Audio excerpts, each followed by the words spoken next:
So before we move on with the topic of the day, I want to just say to the listeners and the viewers that we're recording this. This is the second episode of the new series. We're recording this one before we actually launch episode number one. So we're not going to include any of your comments or your questions or your insights into this episode, but we do want to hear them. So whatever you get from these podcast episodes, whatever questions or thoughts they provoke, if you have a personal story, feel free to add it into the comment section. And our intention in this podcast is to go through and read the best of the comments and the questions that we get. And that's actually going to help us stay on track. And you're going to help us mold and shape and form this podcast into the direction that you want it to go in. So if you have really good questions for Zan or myself that you would like to see as a program, as an episode topic, feel free to submit them, and we'll look through the pile and we'll see which ones also spark something in us. We'll be quite happy to, because when we did, it's been 10 years since we did In Search of the Alabaster Girl, that 50-part series, which Wow. are still out there on YouTube and in the universe, and you can still watch through them. But we did that in a closed room. So there was no opportunity for inside thoughts to influence or give us feedback on the conversation. But this time we can do that. Ah, yeah, that's true. So Okay. before we go any further into this week's theme, I'm curious, and we spoke last week about the friend zone pro, or let's say more complex and knotted version of the friend zone dynamic that we find ourselves in as we get older and mature and so on. Do you have any other thoughts that you had after making the episode that you didn't share online, or was something going on in your mind that you thought, actually, something I could have said that I didn't? No, the only thing that was kind of like took me took me aback. I was taken aback slightly is after the call was. We thought we were going to have a 20-minute conversation about it, and it ended up being an hour Yeah. because there's so many flavors and nuances of this, And there's both sides. There's flavors on the men's side and flavors on the women's side, and it was kind of surprising that we could have kept going. Kind of surprising that we kind of like really wild in, dealt right into the, I guess the archetypical layers. Hmm. Strange, huh? That's the only thing I can think of. No. Yeah, I also had the sense that if we spoke for an hour on the topic, we could have a 10-hour audiobook and maybe do justice to all the different perspectives and kind of ages. You talked last week about the taxonomy of different friend zone styles, right? And then you have Yeah. the ways that women are also investing in a man in which they don't get exactly what they need or what they desire. And so you have the flip perspective, which so many of us men don't ever see. We are very intimate with our own frustrations and struggles in the land of women, such that we never look through the eyes of women and their experience of men and contemplate how that is in Yeah. reverse. It's just the typical myopia of suffering, I think. Yeah, there's a whole spectrum from pure innocence to pure manipulation on both sides, on the man's side and the woman's side. And all of us are somewhere in that middle of that, or on that spectrum somewhere when it comes to relationships. And mostly relationships are asynchronous. That's the big takeaway, to have complete lockstep is, well, that's not rare. I shouldn't say that.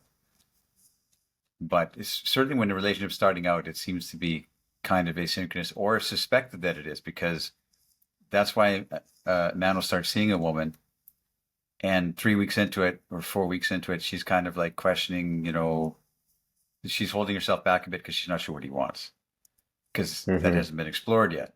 And so, but they might both be really excited and really, but they're both afraid to show it because they've been hurt before, et cetera, et cetera. There's layers like that. So. Asynchronous. I mean, and you also said the word manipulation. So we've got all these different tracks that we could go down. I think there's two things I took away from the conversation last week. And I think one of them might be the theme of the podcast today. What I wanted to throw back in was what I was contemplating after our talk was denial. and that the friend zone, the whole concept of this friend zone, is couched in so many ways with denial. So first of all, you have the aspect of the man who comes to us and says, but Zan, this is not a friend zone situation. This is something much more profound because she said this and did this. And when you tease it out, you realize that he is maybe getting some of the things he wants from this woman, but really not getting everything that he wants. Yeah. So that we have a propensity for self-denial and to delude ourselves that the friend zone is something more. But I think also that the friend zone exists squarely because of denial, which is if I wasn't in denial to myself or to her about how much I actually want her and what vision and outcome I desire with her, then I would speak that. And I think so many of us actually self-deny, which is, I want to say to outright, like if I really tune into what my heart wants, my gut, what my body wants is, I want you to be my girl. I want us to get together and do this and to be a couple and fuck it, have this great romance. That's what I really want. But the man in the friend zone will not say that, but will be caught up in some sense of denial, even to himself. So he denies it to her. He plays his own inner game of denying it to himself. That's why he kind of lingers in this limerence, this non-actualized, friendly but not activated space. Yeah, absolutely. I mean, I've said it before. I wrote it in the book that, women don't put men in the friend zone. Men put themselves in the friend zone and then just wallow around there in the doldrums and, wander back and forth, trying to think of the next move, trying to interpret everything she says and does, every single thing. And it's men that, like you said, have this capacity for self-delusion. So do women, I guess, but willingly deluding themselves because no, I don't know. I think this is different. I've coached so many men over the years that are in all aspects successful, perspicacious, brilliant, smart, etc. And then there's this one girl that just gets twist their knickers up in a bunch, and they ask me, my strong advice, and I give them strong advice because I can detect what's going on for certain, and they nod their head, yeah, okay, yeah, that's great, yeah, but I can tell and I can feel that they're thinking, no, not this one. This one's different, and and I can feel that energy. Here we go. I can tell. So interesting. A psychological perspective. I know you distance yourself from the psychological perspective, but I have some background and a lot of continued investigation into this.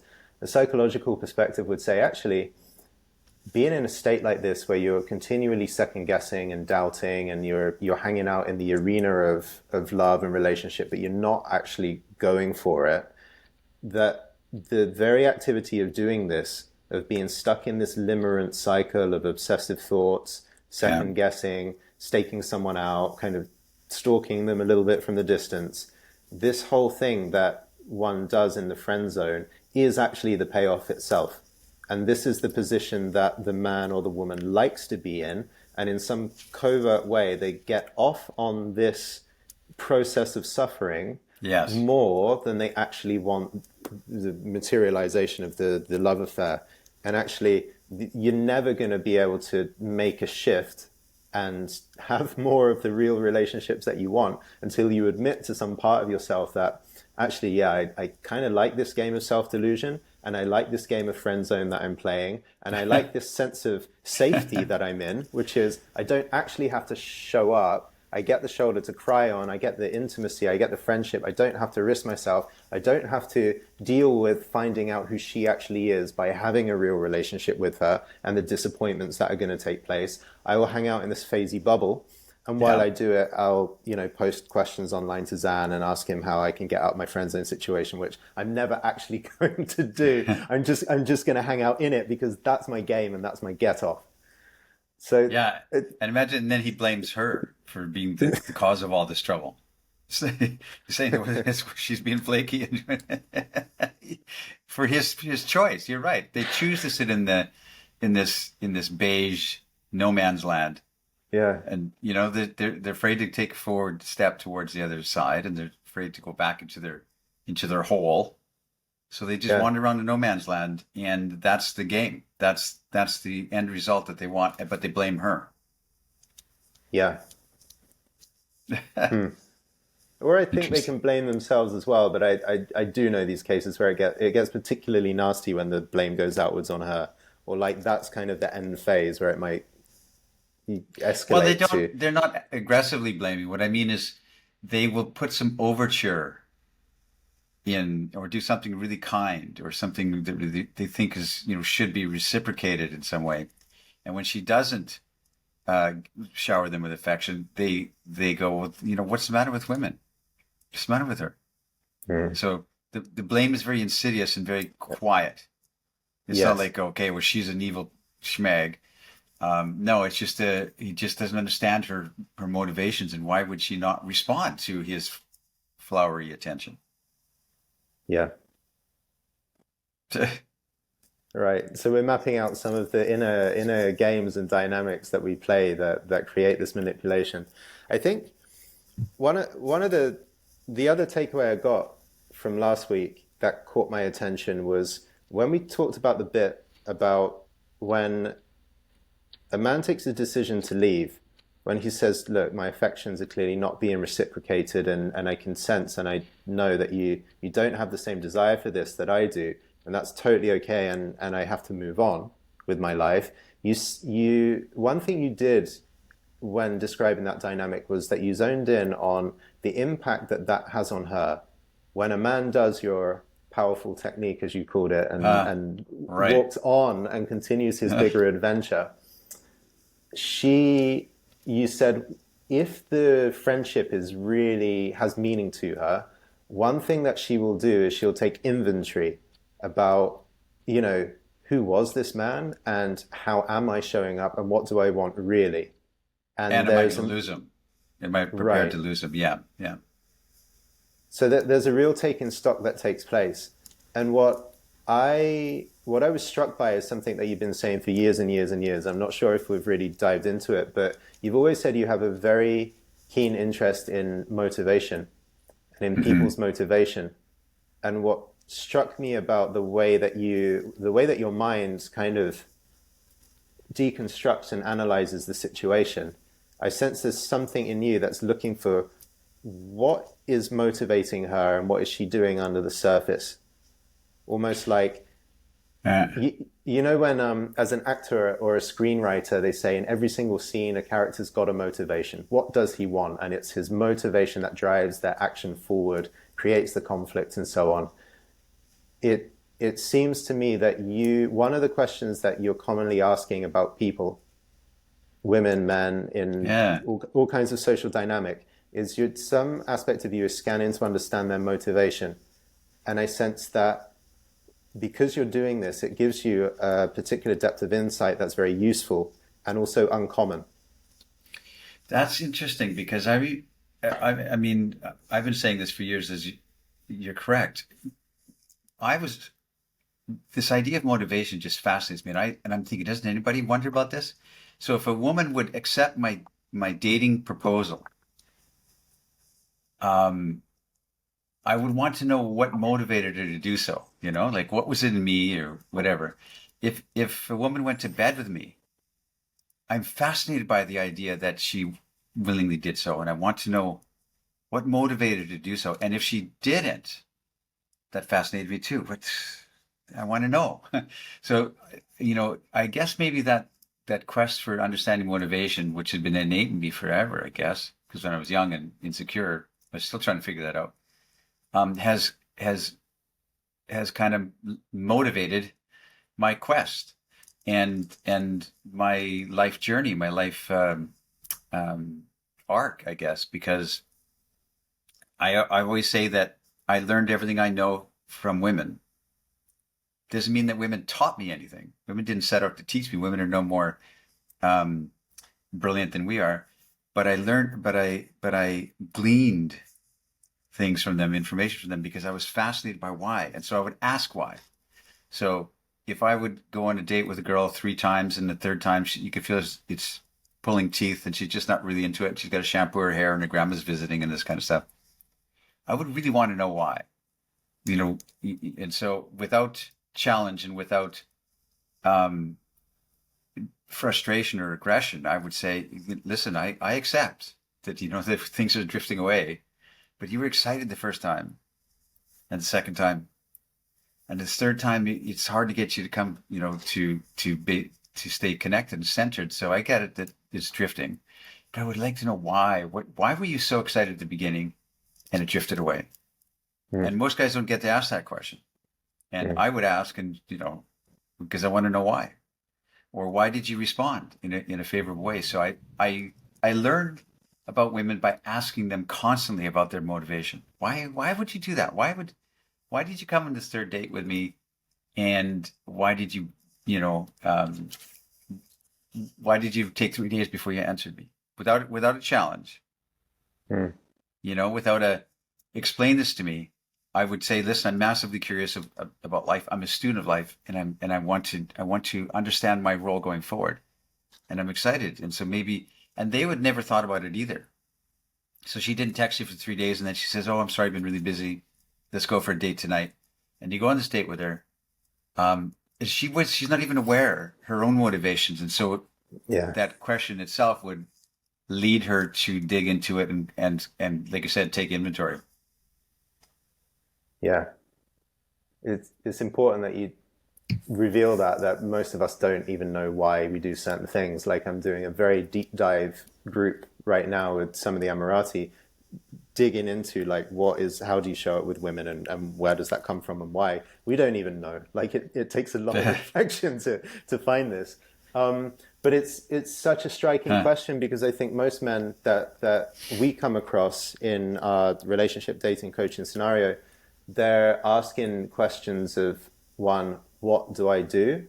Or what do I say? Or they're asking questions of, you know, how do I do things, or how do I string it together such that I can have the outcome that I want? It's almost like the entire prism of thinking, how am I going to drive things forward with this woman I'm interested in? How am I going to do that such that I get the thing that I want? So there's almost certainly an attachment to an outcome, but a sense of use. How can I string together useful behaviors to get what I want? Yeah. Is the mindset. And when that's the paradigm or the question or the motivation that you're asking, you get really limited responses actually to that, which is, if you become really powerful, you might become very influential with women, but you're not going to get a deeper understanding, which is, it sounds like you sit back and you're like, I'm not even worried about the how am I going to say this or what, and then what next. It's more like, can I take a vast perspective and understand actually what's driving her, where's she coming from, before anything else. Yeah, and it's just curiosity. It's not because I'm some intellectual that says, okay, let's take a different viewpoint of this. I'm no different than any other guy, but I'm very curious. I'm curious, and I contemplate a lot. You know, I adore the idea of contemplation and introspection and thinking, maybe this, maybe that. So I, I don't fill up my life with activities. I fill up my life with a lot of thinking, considering, and head scratching, and sitting in my rocking chair and wondering, looking out the window. So I'm just a different aspect, I think, than some people. That's how I navigate the world, make sense of it. Through the lens of motivation. Through the lens of motivation, yeah. And it's not just women. It's like, I'm writing right now my second book, and a big part of it is why we do anything. As I said in The Alabaster Girl, why we pick that pair of shoes rather than this one? Why do we, you know, why are we attracted to that woman rather than this one? Why? I'm curious about that. Doesn't that fascinate you? I'm totally fascinated by that. Why is an old man excited about something that he's working on now when he's about to die? You know, why is that more important than the body work he's done before? Because that happens. I mean, I was just reading about David Bowie. He died 9 years ago, Hmm. and he wrote a last letter, and it was remarkable. People should look it up. The last letter of David Bowie, and he basically said, "This body of work, man, I challenge death because my body of work is going to live on past me. But I'm in the studio every single day. This is just days before he died. Every single day to capture this because I got so much in me that I want to get out." And even Elton John said the same thing. He said, like my best work is ahead of me as far as I'm concerned. My best, I have so much in me that's better than what I did before. So that fascinates me. Doesn't it fascinate? Like that's different than getting a job, getting a raise, buying a house, raising some kids, getting retired, and watching TV till you die. This is different. And I'm fascinated by that. Something like that. Do you feel that you have answers to these questions? Like you just listed a bunch of things like why does a person, get to his old age and still has that drive? You just listed a bunch of different questions. I'm wondering if you have answers. I know big questions kind of unfold into even bigger questions Yeah. and so on, but I imagine that you might have some insight that you could claim. Well, we can go back to the idea of legacy, which is we all know we're finite, we're going to die, and we avoid that as much as we can. We avoid thinking about it as much as we can. Henry Specker talked about the denial of death, and that's why we fill up our life with frivolity, amusements, etc., because we are trying to push that away. And when you get a health problem, it comes back full force into your face, and you realize, that man, I am mortal. And so then, I mean, you could talk about the age-old, centuries-old, humanity-old idea of legacy. What lives on past you? David Bowie said, "My work will live on past me." A lot of religions believe that we will physically live on past, or in some, parallel universe or something, or heaven or something. Um, I guess that would be. I don't have an answer to it, except that,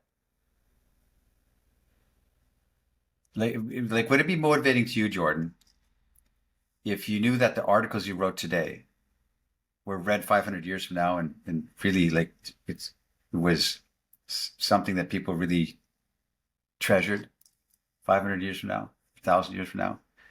The ancient script they find your Dead Sea Scrolls of Jordan in Bali 1,000 years from now in a jar. Well, I mean, just you asking that question has me like, I would definitely do another couple of edits to make sure they're how I wanted them to be. No, no more lazy newsletters just sent out because we've got a deadline at 10 p.m. Yeah,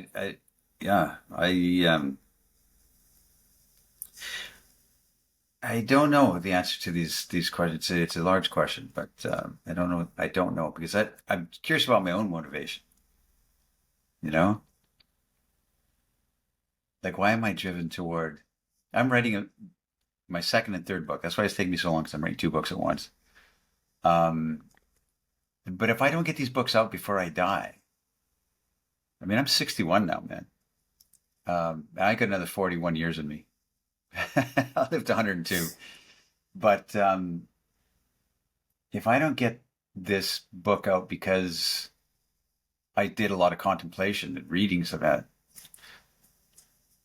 well, that's not okay, but it's kind of okay because I don't know. I'm curious to know my own motivation too. I'm very curious about that. And you Yeah. can't, you don't have, I mean, I know you said before, I'm not interested in these mission statements or to go on a weekend coaching Yeah. retreat and come back with my value stack or whatever it is. But surely you come close to the essence. Like even if you don't have the perfect words for it, there is a sense of, yeah, this is my motivation. This is undying and unchanging. Actually, might evolve a bit, but Yeah. there is a stream or a particular essence of where I'm going.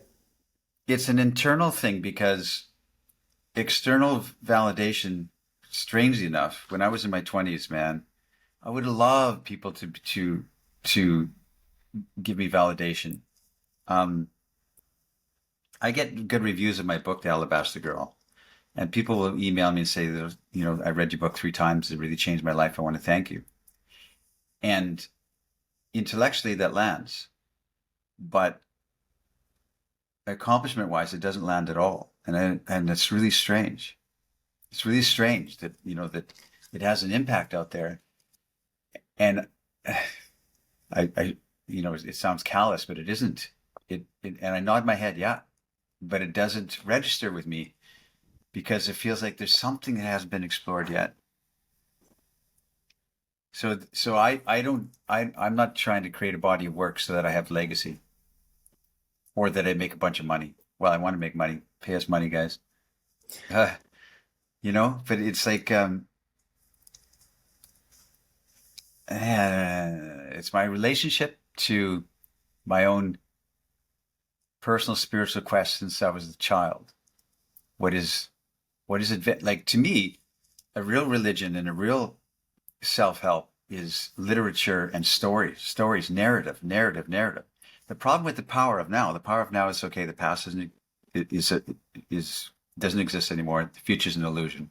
So stay present, which is super good for keeping us, grounded, aligned. But we throw something out. We're in danger of throwing something out with the power of now, which is the narrative of a story of your life. Which is a mythic quality. And the mythic quality is what I'm fascinated by. When I was young, I'm very versed in Native American stories, history. I read, when I was a child, several times, Bury My Heart at Wounded Knee and Black Elk Speaks and all these books about the natives.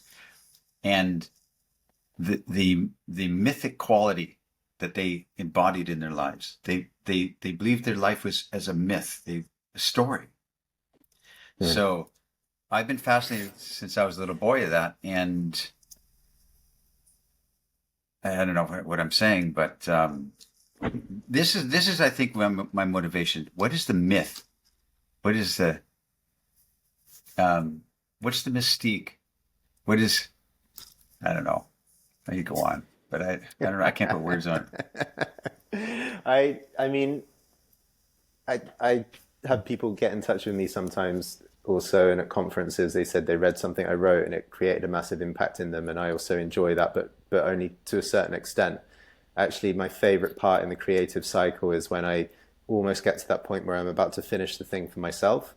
So before I posted it or sent it out and shared it, I'm actually alone in my room with a really hot moment of completely vibrating because I've expressed the essence of what I want to express. And that's right. The best of all. It's better than any feedback or reflection or validation from the world. And it's way better than the dream or the planning that I'll one day write it. It's when I nip and tuck those final few sentences and I delete that comma and there's a syllable that I can omit and then it flows nicer and it feels like the real thing. It's almost like I'm making love in the way that I really want to make love, like unfettered, fully expressed. And then it's done. And I'm like, wow, I can stand by this piece here. It really does what I wanted to say. And then boom, it goes out. Like that in and of itself is kind of the sexual creative act. And then it's nice to feel some of that excitement reflected. And then I know I'm not, because part of me sometimes like, oh, if you post this, then people will think you're crazy. And then when people say back, yeah, you're a bit crazy, but I loved it. This is exactly what I wanted to read today. Good. Like I passed that first hurdle, but after that I forget about it because the real thing is riding the horse. Like there with the keyboard and creating the thing. That's kind of riding the horse to me. And that's actually the favorite part of the whole creative thing that I want to be in, which is bigger than a sense of legacy or how many millions of people sign up or do this thing. It's just the act of getting on the horse and going really fast, like going faster over new terrain than I've ever been, which is completely an inner spiritual embodied creative experience. I remember an older woman said to me one time years ago, she said, the only thing that gets you hard these days is your purpose. and the creative process is my purpose. That's what it is for my own internal fulfillment. Like you said, Jordan, it's riding that horse. The end result spilled out into the world is a nice side effect, but it's the creative process itself. And for me, it's words. Like I could do YouTube videos, talk, whatever, but none of that. The thing I love the most is a well-turned phrase, you know, like a sentence that sits on the page that is poetic and and is beautiful to you, to me. I like that. So I try and write a beautiful sentence that I try and craft words. I love words. I'm in love with words since I was a little boy. I could never look anything up in the dictionary because I would start reading it. And I think I think you're nailing it. The motivation for me is the creative process itself, tapping into the muse, tapping into the transcendent, because it's for sure we're tapping into a transcendent plane if you're an artist of any kind, or otherwise you're just doing kitsch. You're just slapping out make another paint a log cabin in the woods with smoke coming out of it, and do another one for my grandma too. No, I mean no knock on that, but it's if we're just doing sentimental art, you know, it's the junk food. It's like junk food. You know, it doesn't fulfill you in any way. It doesn't invite contemplation. You consume it and flick and go on. Mm. So the creative process itself fascinates me. Like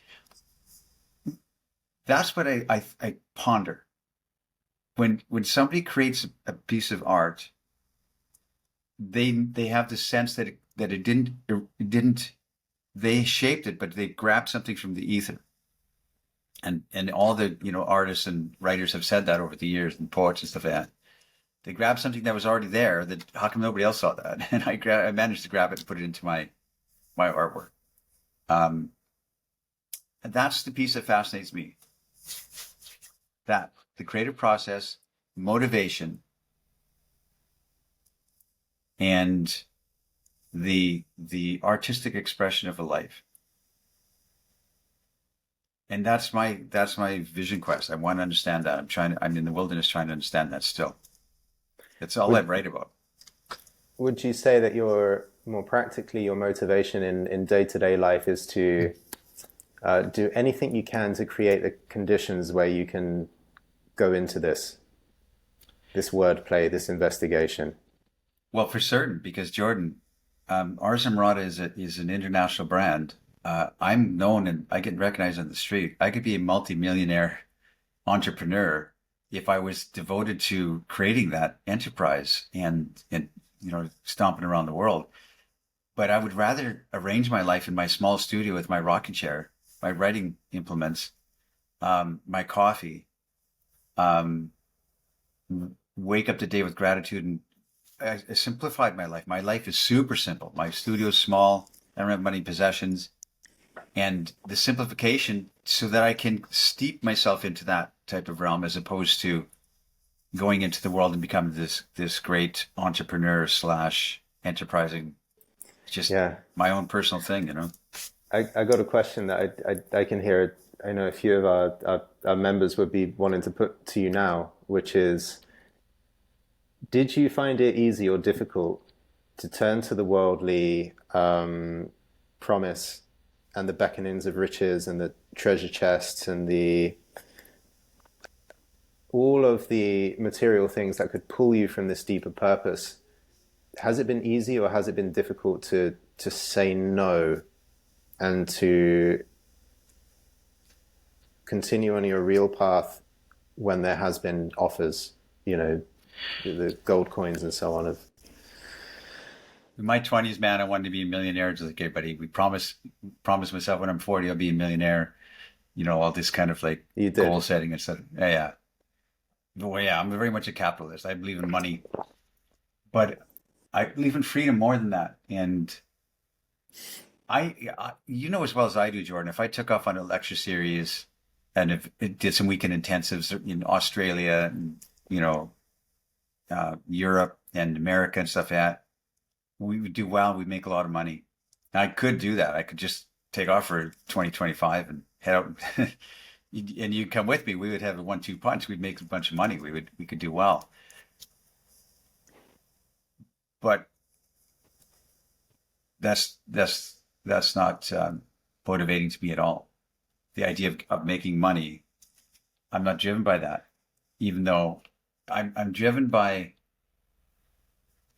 I sounds stupid and pretentious, but I'm driven by an artistic life. I want a life that looks like art. So when it feels like this cool narrative, a story, and at least I tried that and I did that, and you know I I I was with all those girls in my life, and what great stories they created in me, what great energy and what gift they gave to me, what gift I tried to give back to them.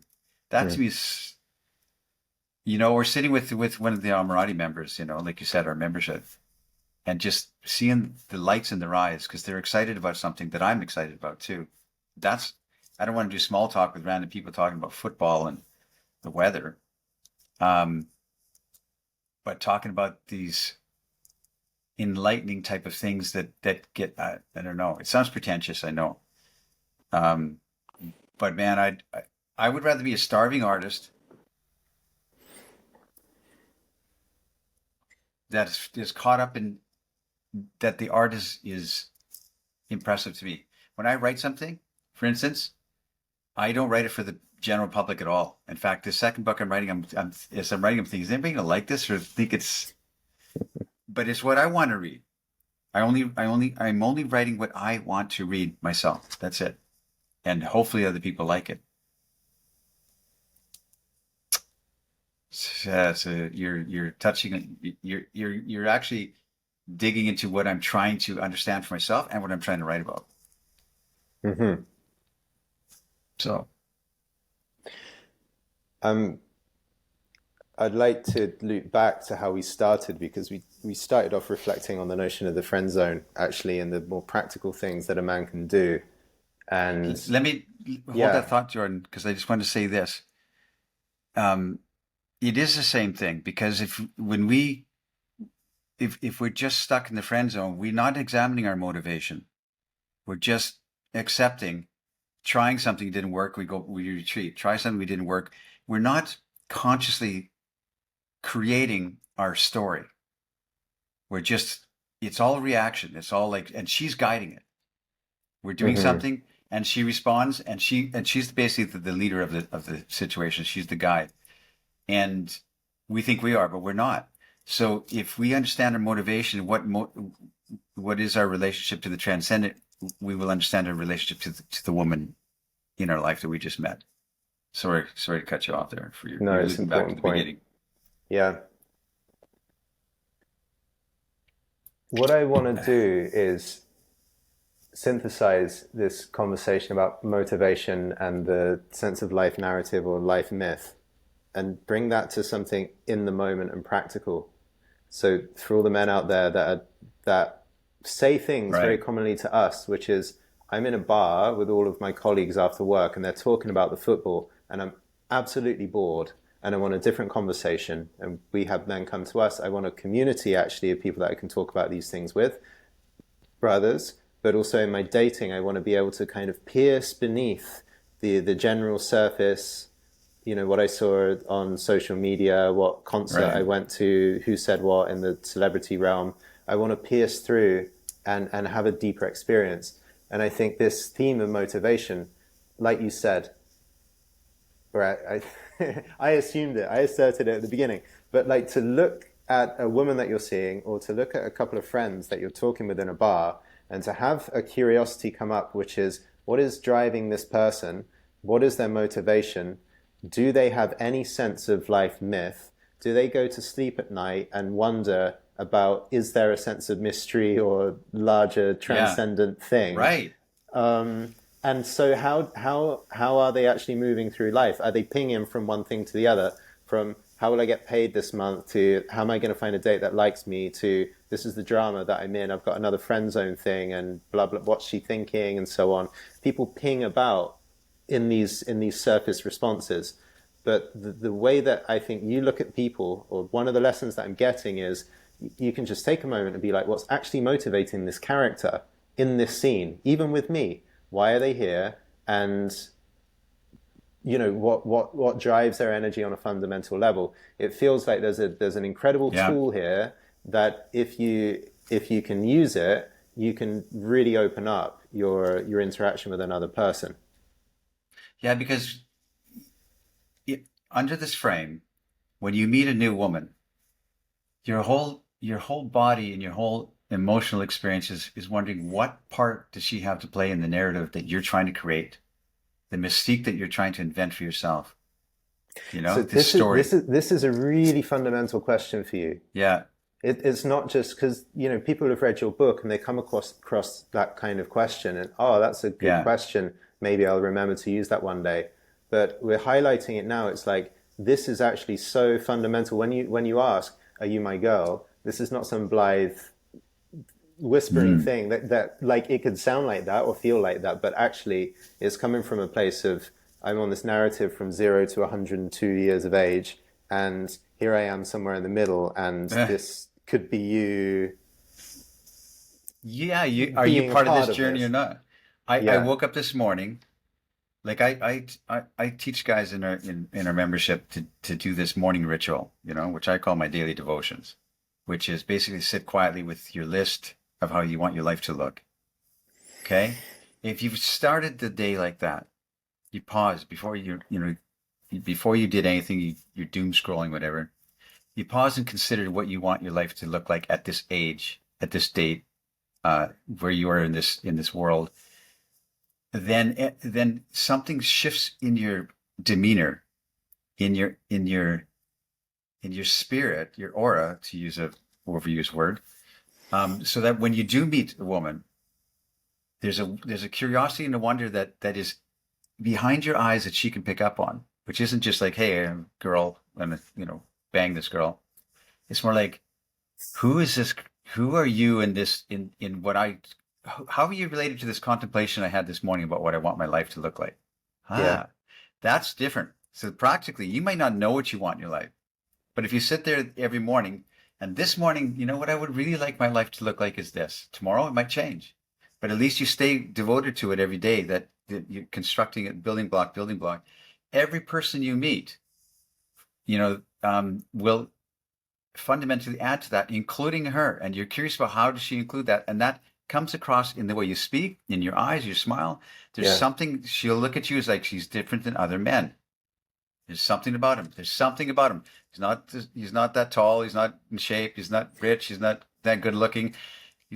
But there's something about him and that's the something, the je ne Hmm. sais quoi, that sense of mystical adventure in your eyes and your spirit that women wish they had too. When you have that, they're drawn to it.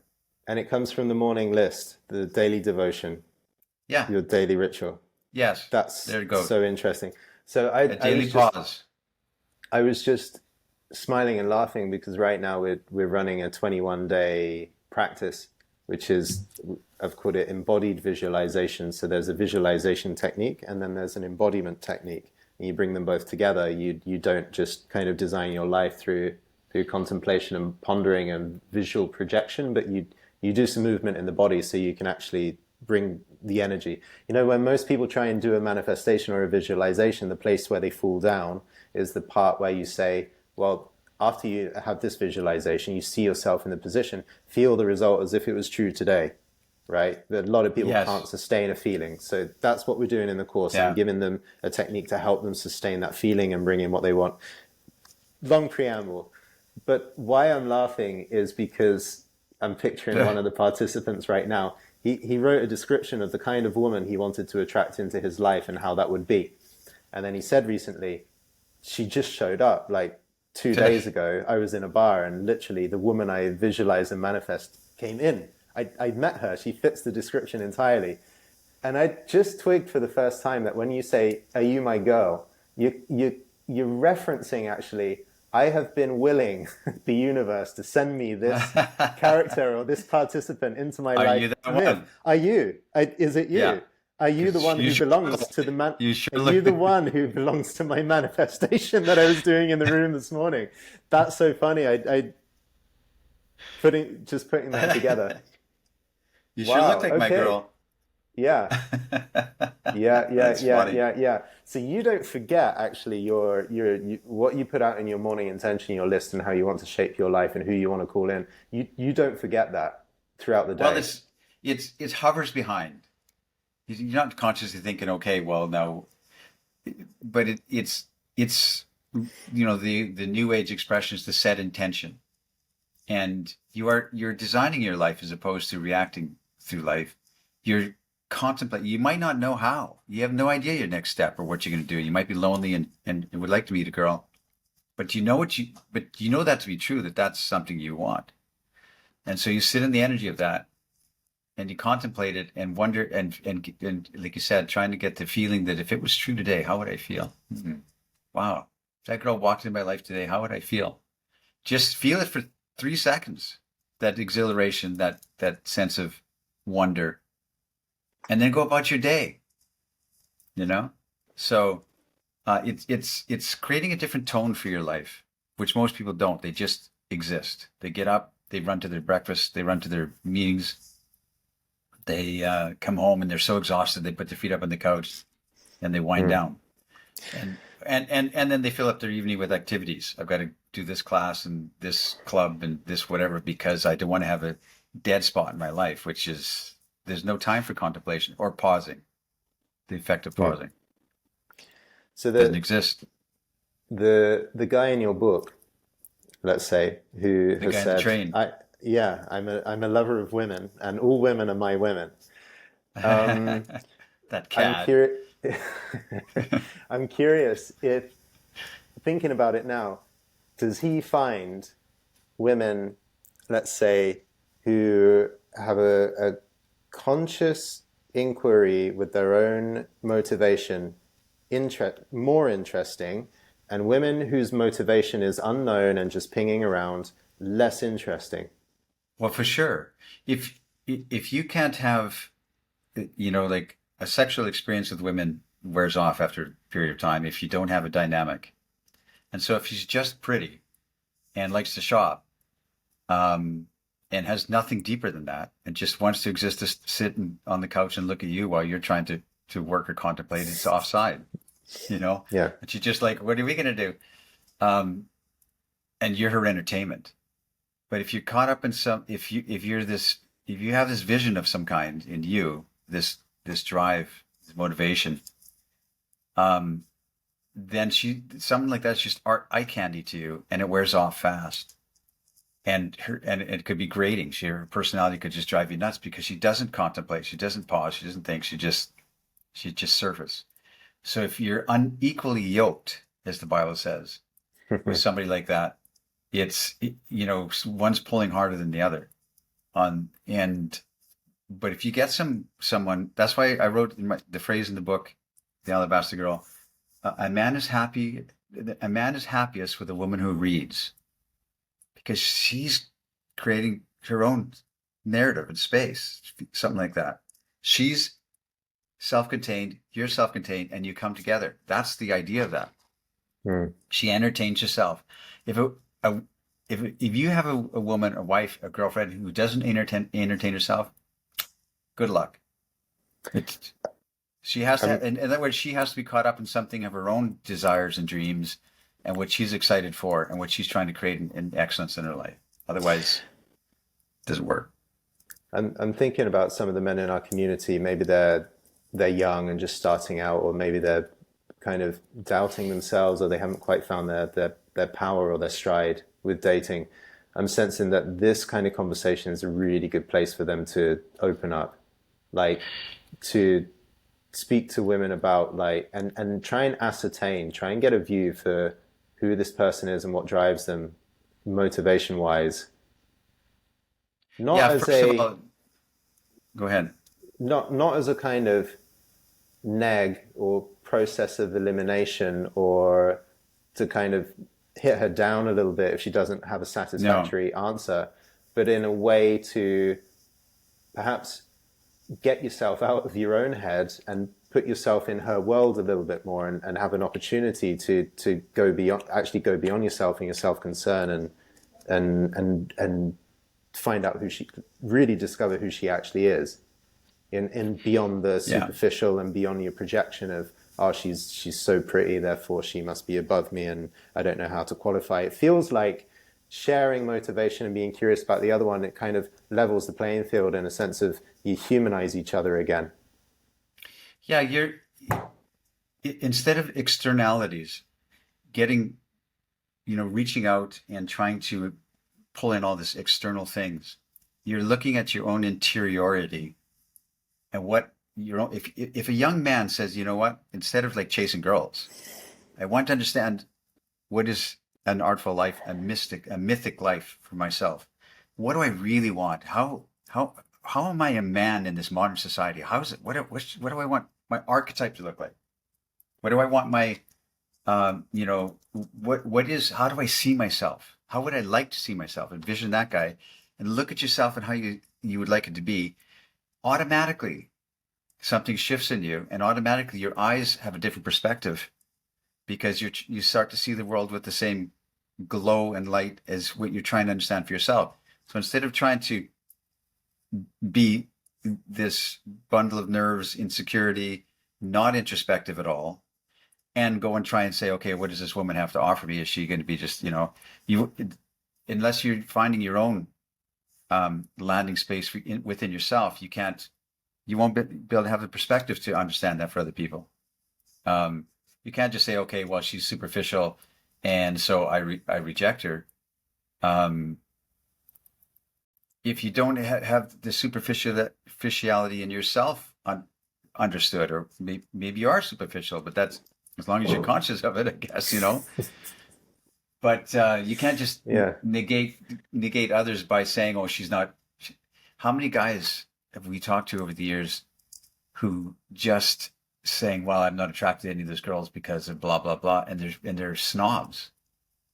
They do the same thing that they blame women. The women are always rejecting men. They become a snob to women, which actually is a masquerade of feeling inferior. That's right.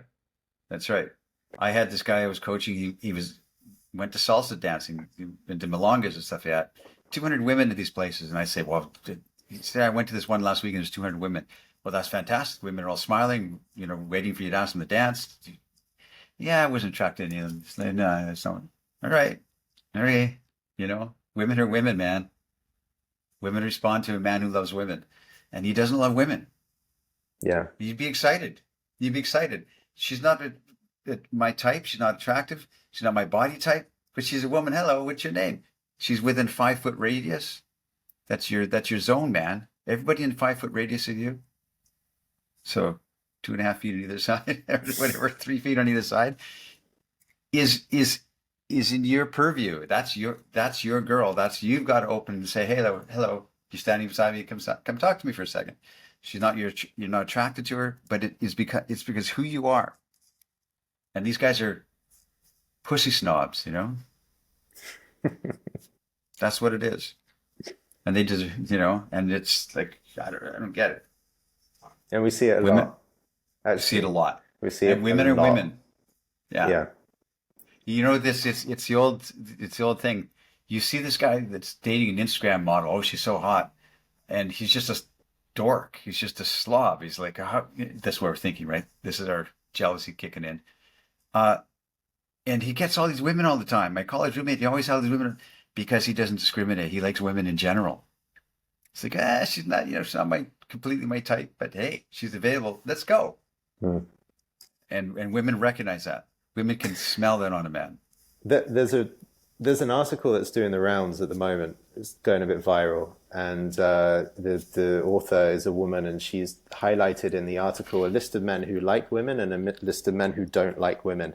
And her whole, it's almost like that. This is a revelation for her that there are men in the world that like women and men in the world that don't like women. And she had this revelation, and she looked at who's big in Hollywood and so on, and has written a list. And we'll try and link to this. But as soon as she looked through the list, she was like, God, so much now makes sense. Like there is a subtle thing about each of these men where it's like, something in these men puts me at ease, opens my heart, I relax, I feel joy, I feel a woman, and that's nice. And there's something in these men that kind of dries me out, closes me up, it feels a little bit awkward. And there are, all the most famous A-list celebrity male actors of the last 40 or 50 years, she's listed. And this one, he likes women. This one, he doesn't like women. This one, he likes to prove he likes to show to the world that he likes women, but he doesn't really. Not really. This one pretends that he doesn't like women, but actually he does. So, and it's almost like there's hundreds and hundreds of comments below this article, all from women that say, "Oh my God, you just explained something. I That's never really saw this cool. before, but I've always felt it as true." And I looked through those names as well because I have, obviously, after all this work, a real radar for what man really loves women and has that brightening or that brimming Yeah, thing within yeah, him, yeah. and what man just doesn't. He wants the result, but actually doesn't.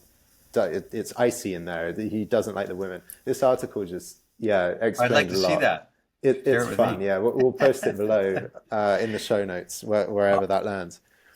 I'm super aware of it too. Like I can get immediately, and I cannot hang around guys who don't like women. I just can't. I don't know what to say. I don't know. I have nothing in common, and I don't mean Thi- misogynist. Just guys who just they're not excited about women. I can't stand in a bar with them. I can't sit in a restaurant with them if they're not excited. Like if you sit in the restaurant with me, we have this salon here in Romania. Tuesday night salons. We'll sit with like 7, 8, 9, 10 guys Hmm. and a couple women, and we're in the patio. And as the girls are walking by, I stop in mid sentence, say, "Sorry guys, hang on a sec. Commercial break. I have to look at this girl walk by. Okay, what was I saying?" And guys that don't have that, I don't understand them at all. They don't even notice the women walking by. They're sitting there talking in this conversation. How can you? Anyway, that's me. It's my Hmm. foibles. I'd like to just loop back to one thing and then ask you a final question before we wrap up this episode. You said a moment ago something about enjoy the motivation of your own superficiality. Yeah. We might have to check the words later, but I like that because we were talking earlier. Oh, I'm motivated by creating this mythological artistic story and living actually Deep, like that. profound. Yeah. Exactly, as if all motivation, if you're a Yeah. man of this kind of Yeah. whatever, then That's a all good your point. motivation should be deep. But actually, I still carry some superficial motivations. I imagine you do some as well, and it's like, no, Absolutely. actually, let's just enjoy this for what it is because there's a joy and there's a need for that. So we can have. I sit in Bali. I've got a good friend here. I'd say he's one of the big conscious men, open-hearted men. And we go for coffee on a Tuesday morning and talk about football results at the weekend. And I was like, "You like this?" And he's like, "Yeah, I mean, like every Monday morning I log on. The first thing I do is watch the football results." And I'm like, "What about all this kind of conscious business and heart-centered blah blah blah you're doing? That can wait." It's so joyful to have a deep brother Yeah. with a lot of superficiality in it. And I enjoy that a lot. Actually, I have a lot of friends like that.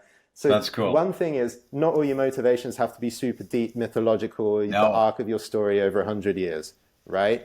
So let's accept and enjoy the varying shallows and Well, depths there's of the it. ease and delight element, like which is the fun and mischief. You have to have mischief in your heart, and so, but everyone's caught up in that spirit of absolutely nothing is always profound, and I'm not contemplating brooding. There's no brooding in this. Your curiosity is lifts you up in wonder. Wonderment is incredible. Mm, Brooding, heavy energy.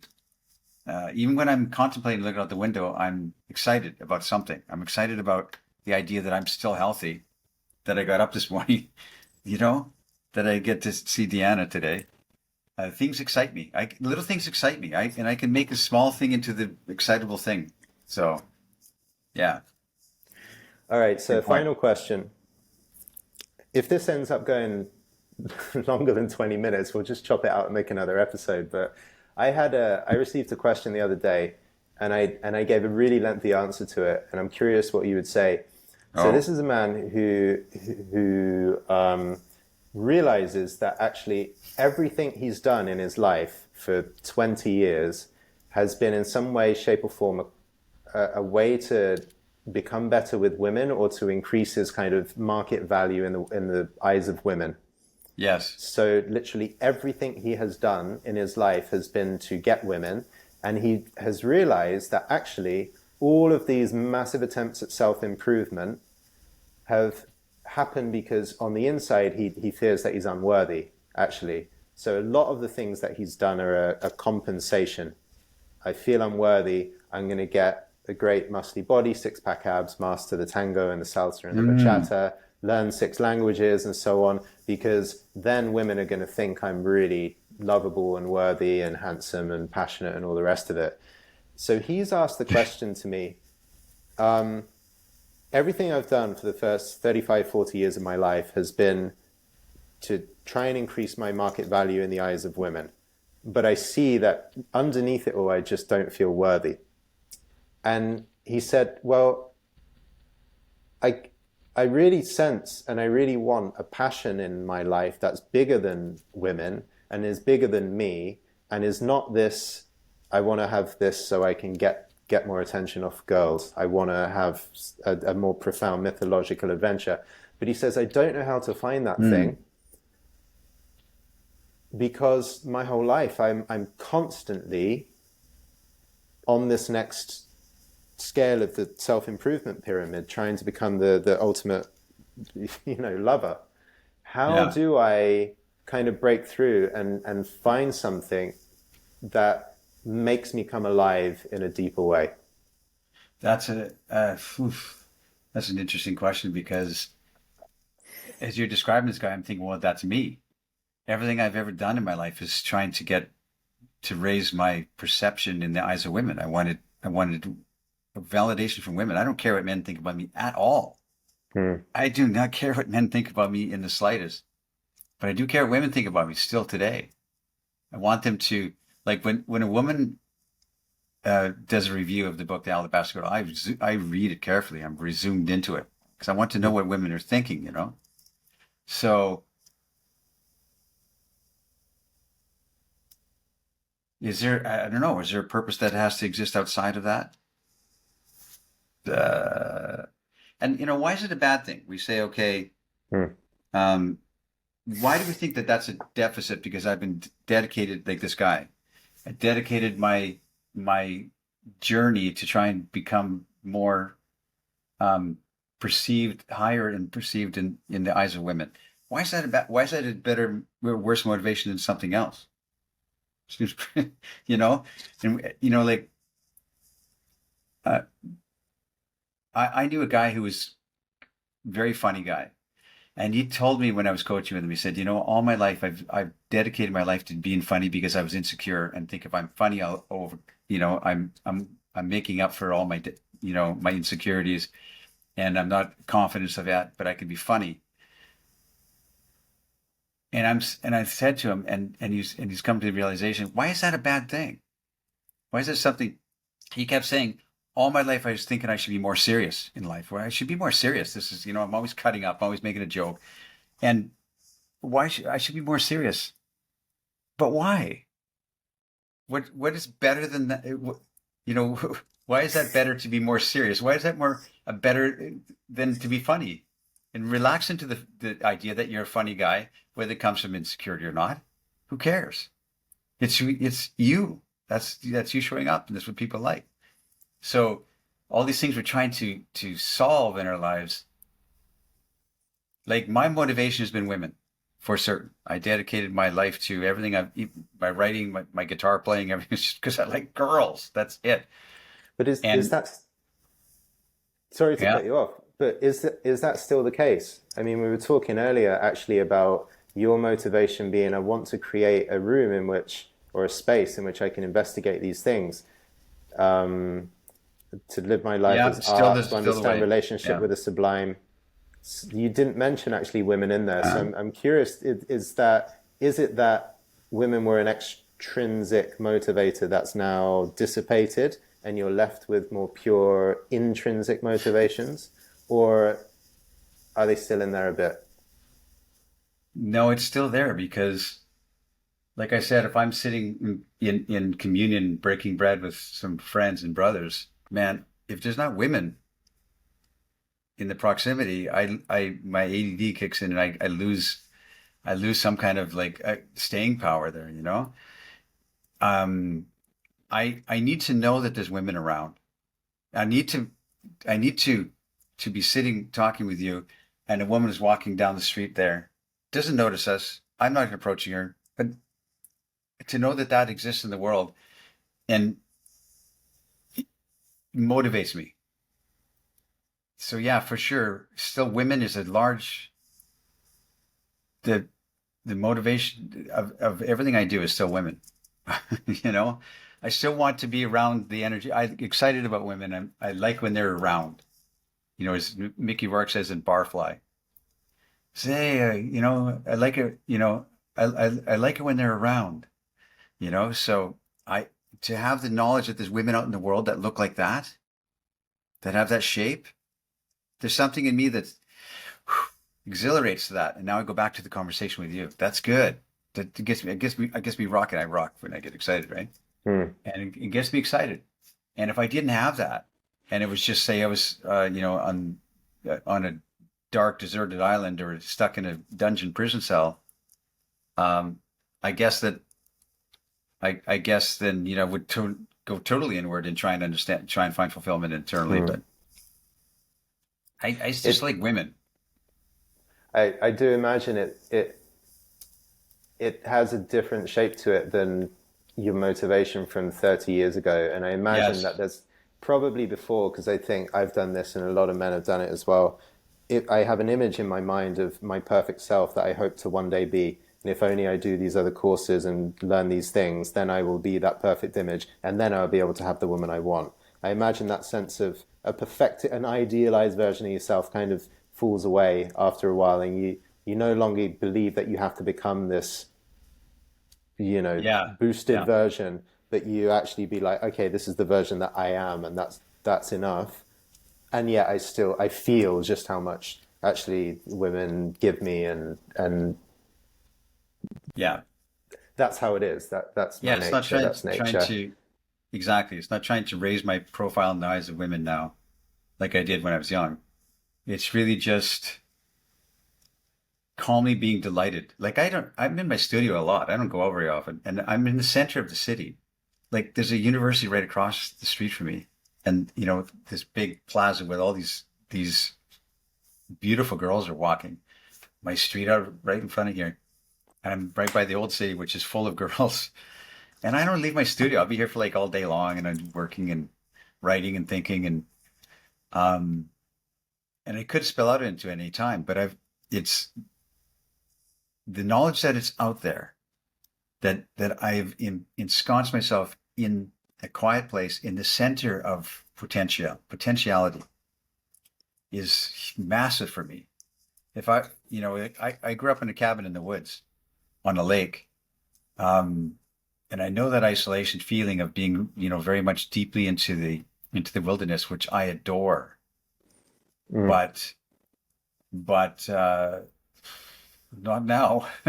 Like people say, well, you can never go back to the cabin in the woods. Maybe when I'm really old and decrepit, but I don't think so because I need to know, like Henry Miller did, we talked last time, that there's young, beautiful girls in the world that exist and that never ends and they're flowing all around, you know?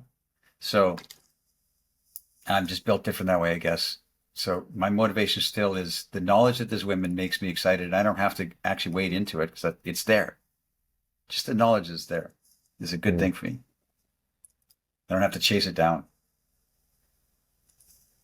You said three words: calmly being delighted. I just like calmly being delighted that there is this Yeah. ever And you flowing know, beautiful energy around. and why correct something like your friend that you were coaching that's saying, you know, like I've dedicated my life to try and like there was some deficit in that. He Hmm. dedicated his life to trying to be better with women. Why is it a bad thing? Wait a minute, what?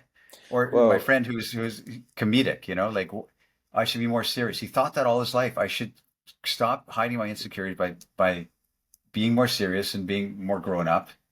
And the question is why? Why yeah. should you? Possibly because I love that you're affirming just because you have been so motivated by women doesn't mean that you've lost all these years of your life trying to make yourself a better man for them. But I think that's really freeing. But possibly where the suffering comes in is, oh my God, I need to be a better man right now. And that sense can Yeah, build a lot of suffering inside someone that ideally is going to fade away. The yeah, because it feels acceptance, the self-acceptance piece that I am there right now, and all of the things that I need for women to adore me as much as I adore them are already inside me. I'm not going to get Correct. them from an advanced bachata class or from another foreign language or a different haircut and suit or whatever it is that I, you know. 100%. We put all this trappings on, you know.